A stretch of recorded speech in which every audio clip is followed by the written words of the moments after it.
Well, hello. My name is Paul Giamatti, and I'm here on Unscripted with Dr. Julian Goldberger, PhD.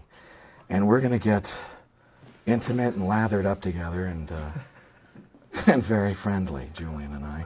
He's an old friend of mine and a fine director. And I'm going to fire off my first hard-hitting question at you, Julian. Are you ready? Sure. Good man. Good man. Julian, the story is based on a novel by Mr. Harry Crews, The Hawk is Dying. How did you originally come across this story? Well, it came to me. It was delivered to me.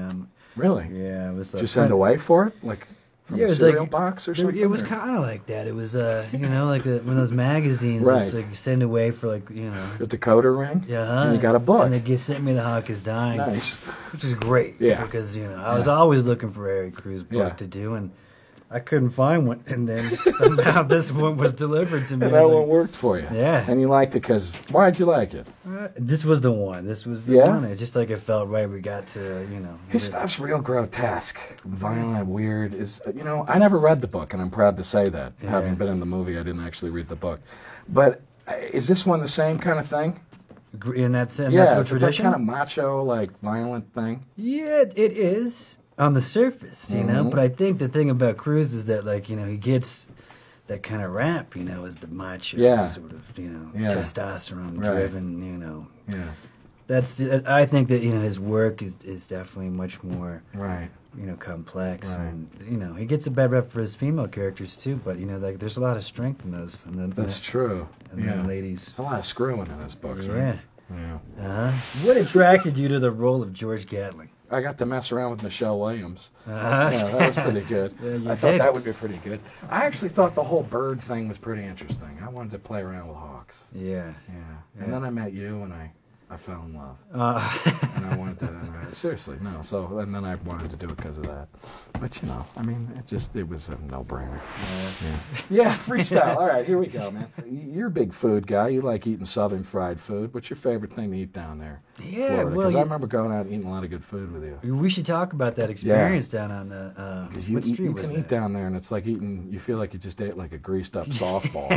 That's right. Down there. The soul food down there is Right? excellent, exceptional. What was that place? What was the name of that place? Mom's? Mom's. That place was great. Mom's was great. So How about that? That one night we went down there and had ribs. We had the We had barbecue ribs. We had the nice red velvet cake. Ready velvet cake. But remember how they came in? I was bound up the whole shoot. They loved you though. They did, but I was bound up the whole shoot. Yeah. You want to talk about that, like how you got recognized down in? Oh well, they were very nice down there. They did like me down there because of all my fine motion pictures. I know, but what movie did they? Big Mama's House. Big Mama's House. It was probably House. my finest motion picture. Yeah. Right. So what was it like working with Michelle? Nice. Yeah? Hot. Mm-hmm. Yeah. She's nice. Yeah. She's cute. People say that you get rough with her though. I did get a little rough with her. Yeah. But she had no clothes on that one scene, and I was pulling her around. I mean, I it felt needed bad to about happen. that. It did. Yeah. And that was weird. I kept pulling that sheet off of her, and that was a bummer for her. Not for me, but for her. But so much of it was about control, Yes, trying to control her. Exposing her. and hiding. And Yeah. She was great, though. Yeah. Yeah, I like her a lot. How does this experience at Sundance differ from when you were here before with your fine motion picture Trans? I don't know. This is 99. When was that? Trans. That was 99? 99, yeah. That's a long time ago. Yeah. With Trans, it was in the frontier section. What's that? Frontier is it's like it's the final frontier before you're actually booted out of the festival. It's Really? it's the real fringe. Frontier. And if your movie sucks, you get scalped or something by a Comanche or something like That's that? right. Yeah. No, I think it was just it was too hostile, too dangerous. I think that. Do they still have a Frontier section? Yeah. Really? Yeah. I didn't know that. But that back in when we were doing Trans, there was there wasn't that much.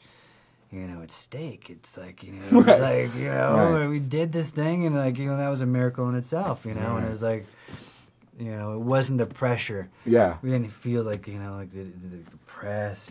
Does it feel like it's a lot of pressure this time? I don't know, I guess. I guess it's unavoidable. Yeah.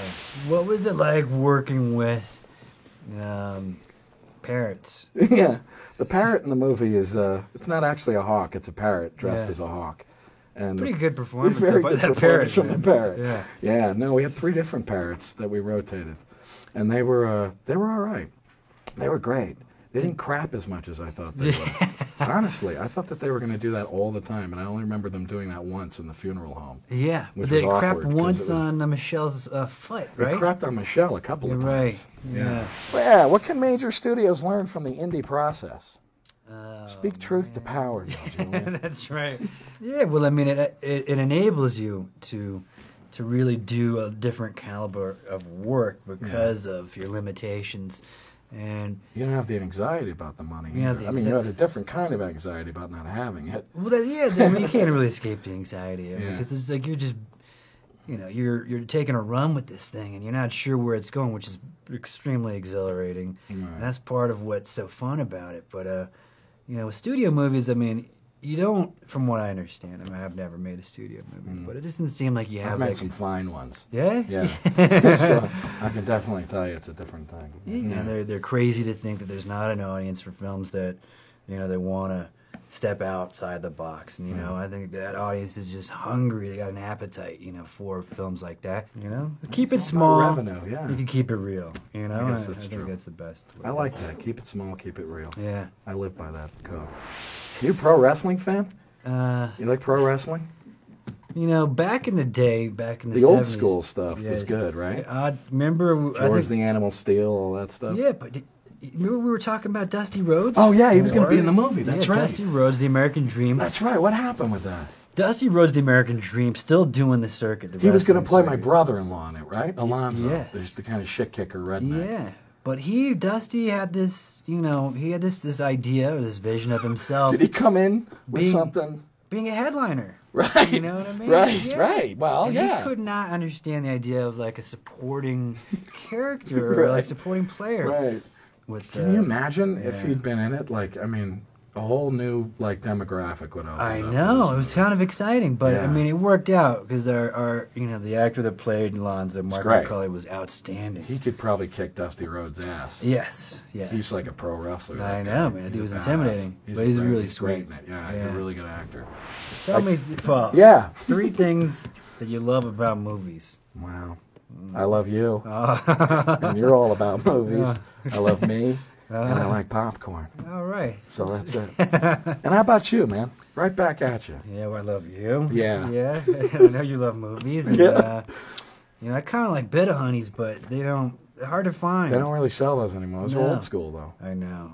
I really wish I could find some Bit of Honeys. Maybe there's like a, like the, what's it called? The gift tents that are here. There's a Bit of Honey swag tent. I would love to find that. We should find that. Yeah. Probably. You know what? I bet there is one. All right. Let's go get it. Okay. Look it up. Bless your heart. All right. All right. Thanks a lot. Thank you, Moviefone. Yeah, thanks a lot. Thanks a lot for your questions. I appreciate it. You always have sport a beard like that? Yeah. You like well, facial hair? Coming out? I had a real big one. Yeah, it was really bushy. And is it more like a Sufi kind of? Sufi? Kind of like a mujahideen thing. You do. You really do. You have that. Be careful. A little sinister. Yeah.